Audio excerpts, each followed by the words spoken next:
In today's episode, I'll be talking about different kinds of Nauclea fruit. Yeah, that's one of these things. These are really impressive looking things, and some of them taste really good too. And some don't. In order to learn about all things Nauclea, I'll be visiting 3 new countries, I'll be meeting some very special guests, and there will even be a surprise mystery fruit in this episode. What will it be? All right, let's go.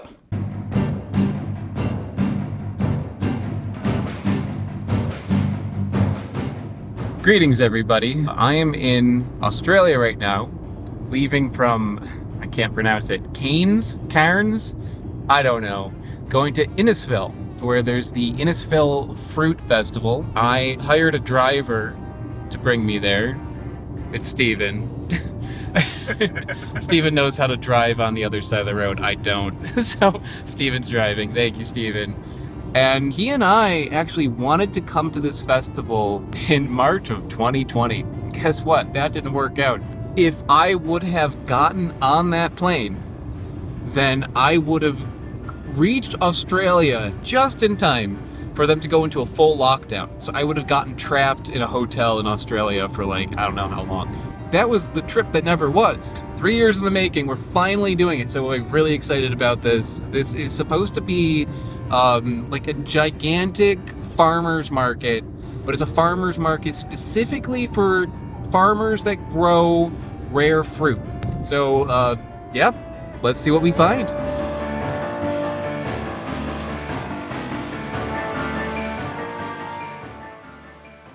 We just parked our car and immediately we found a tree. Just like happened to park underneath a rare fruit tree. What is this, Steven? It's an Ndea species. Ndea. These are related to the American button willow. Right there. Wow. It looks like a little, like a teeny tiny breadfruit. Yeah, it's not related to Artocarpus, but they look like them. The Ndeas I tried in the past were not very good, but I heard some are. Smells nice. Smells very really sweet. good. Yeah. Good. Not very good.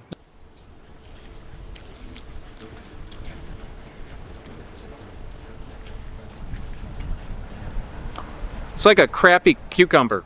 It's got a strong cucumber flavor, but also has like this acrid bitterness. Little sweet.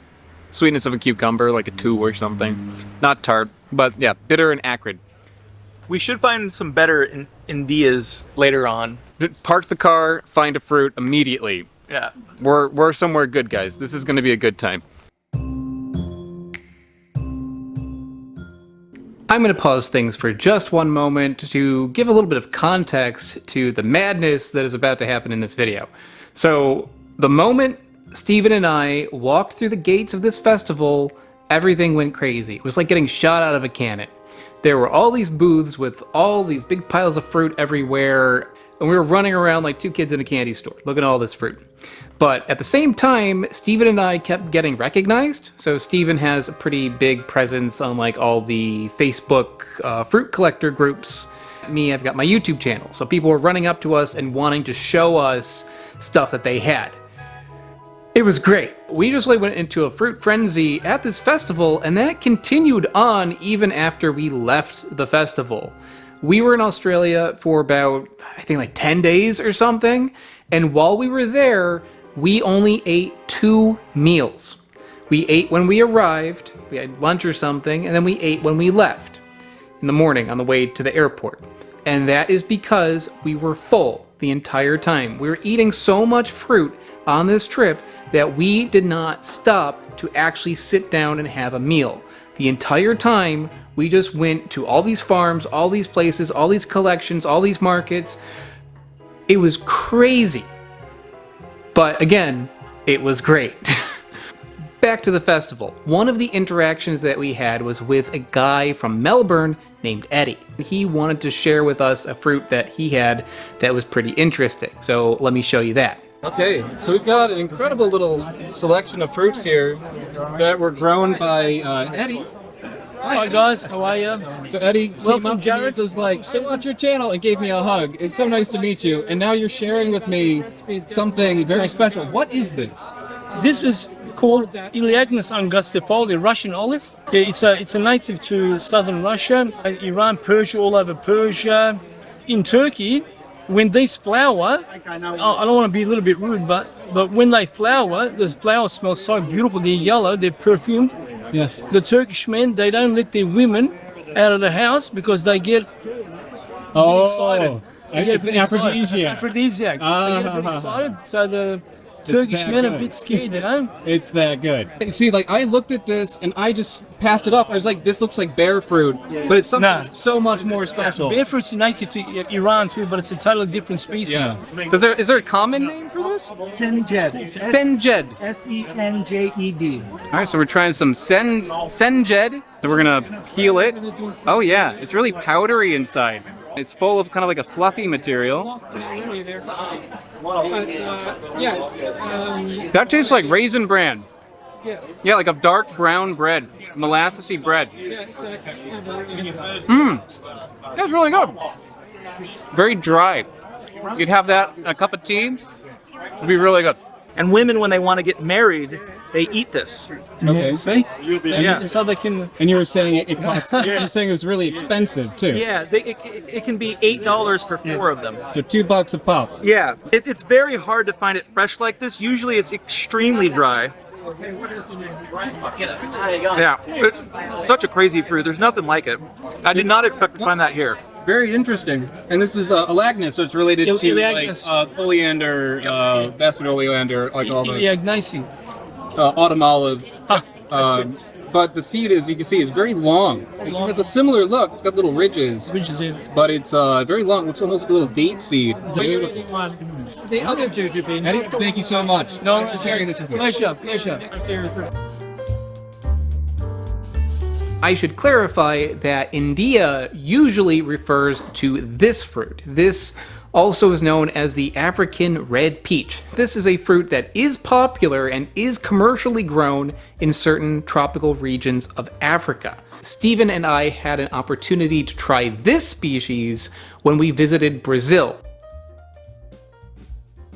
In Brazil, we visited the legendary fruit collector Helton Muniz, and he was kind enough to share this with us. Fruta cérebro da África. Essa aqui tá bem no ponto. Ó. O certo é descascar ela. Ela tem gosto de morango e maçã. Só que não é muito doce, né? Obrigado. Tem uma outra que tem a... Oh, that tastes like a peach que é amarela. and a strawberry. Yes, it's got peach with a berry flavor, like strawberry or raspberry. It's excellent. Sweetness is quite high. It's like an 8. It's got a little tartness to it, like a 3. Pretty well balanced. That's delicious. And it's amazing looking. Covid-19. Pandemia. Medicine to COVID. Okay. This is the Tem propriedades. so they say it's good to fight COVID. Okay. Not just peach. Not just peach. Peach and tuna. Tuna, like a cactus fruit. Yeah, I could say fruit. The texture is like cactus fruit too, just without the seeds. that. I gotta say, that tastes like a commercial fruit. Like, I mean, that would be something I could see it being sold in Walmart. Absolutely. Because it's beautiful, it's red, it tastes good. It's delicious. The texture is really nice. It's got a texture of like a firm, freestone peach. So, You get this at the market in parts of Africa. yeah, in Africa it is a commercial plant. But you can get it, if you got this around the world, it would be popular. Okay, so next let's head back to Australia. Psych! Nope, we're going to Sri Lanka next to learn about flowers.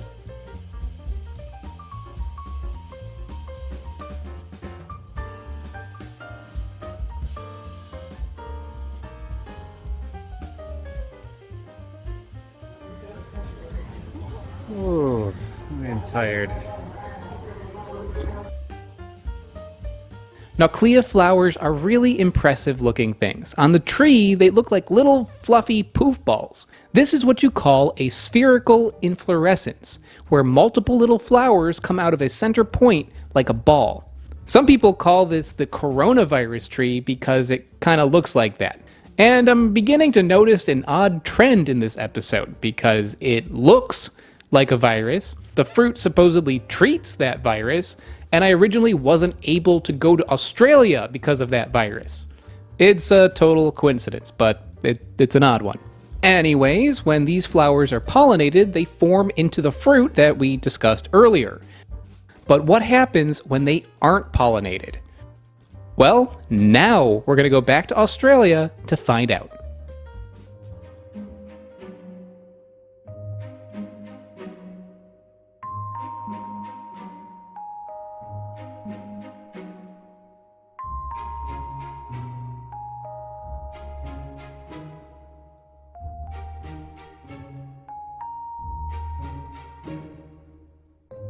All right, so Steven found something really cool. We've got a story for this one, don't we, Steven? Multiple stories. So, some years ago, Steven and I went to Madagascar. And we got a car and a driver, Eric, very nice guy. And we went into like very rural areas deep into Madagascar. And as we were going through, Steven just screams with excitement. He opened the door and jumped out of a moving car. Yeah, that did happen. I saw it.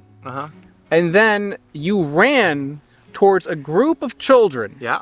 Probably the first time they all ever saw like a white person in their like actual life. Yeah. You come running at them. Yeah. And these children threw up their hands, screamed And bloody murder, and ran into the bush. Yeah. Oh my god. Steven just like saw some children carrying a weird fruit on the side of the road. So he hopped out of the car and chased after them, and they all ran away screaming. Eric, he pulled over and got out and called them over and apologized. And they came forward with the fruit that they were holding. It wasn't a fruit. Nope. So you ran after them because you thought they had something really interesting. You thought they had this. Yeah. Turned out they actually had flowers. Yeah. Oh my god. You just like horrified that entire community, Steven. I'm sorry. And this actually does look like the flowers. I actually don't blame you. See? I don't blame you. Because those flowers were like little poof balls. They were round. Let's see how it... Oh, and it's breaking open. Yeah, that looks edible. Edible enough. That looks edible enough. Looks like it's something you could possibly eat. Give it a shot. It's like a sad apple.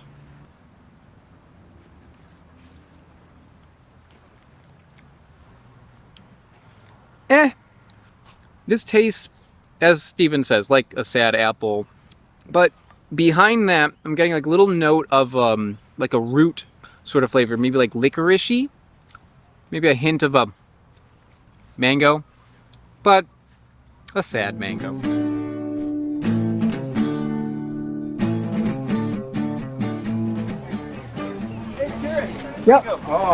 So I feel like a pinball. Everybody's grabbing my shoulder and pulling me to these amazing things. What is this? Where are we? What's going on? So the first thing is the tree that we were in the shade of that I thought was an Ndea. It's actually from the same genus, but there's an Australian native species. So this is not the same one from Africa, but the one we tried is the endemic Australian, what's the common name for this one? Leichhardt Tree. Leichhardt Tree. Yeah, that's all right. All right. Yeah, and that's what we ate earlier. So that was not an Ndea. This was a Leichhardt, which is a new species that we had when we got here.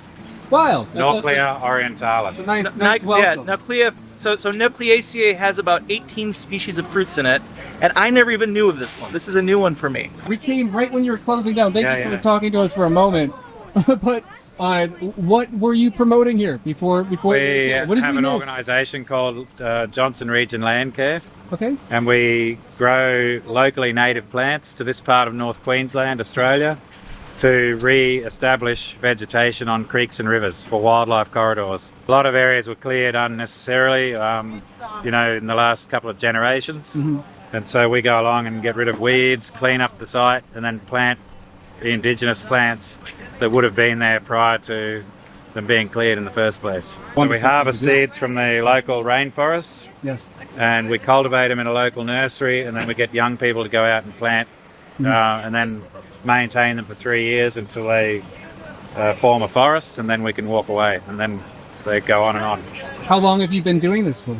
I've been doing it probably for 20 years or so. Yeah. So now you can go back to where it started. You see the trees are still That's right. We've got some very big forests, mature forests that we planted Oh, that's locally. incredible. Is that just here in Queensland or? Mostly in North Queensland North here. Queensland?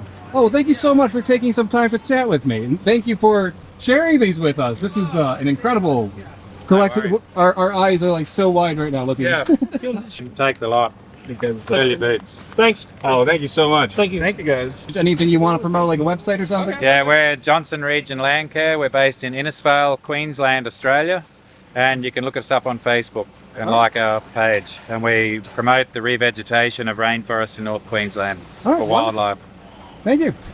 Hello, everybody. So I'm here with Stephen and Eddie. We just bought this massive amount of fruit here. We were gifted something from a collector, and he's trying to rebuild Queensland here in Australia with more of the native fruits, which is very important. He is responsible for the tree that we parked under. His team did that. Yeah, this one looks pretty ripe. It looks like a potato. It looks like a gnarly potato. Looks like a potato that you wouldn't want to eat. But one interesting thing with it is if you get real close to it, it looks like there's like little flowers around it, but like a little daisy pattern. Ooh, real soft.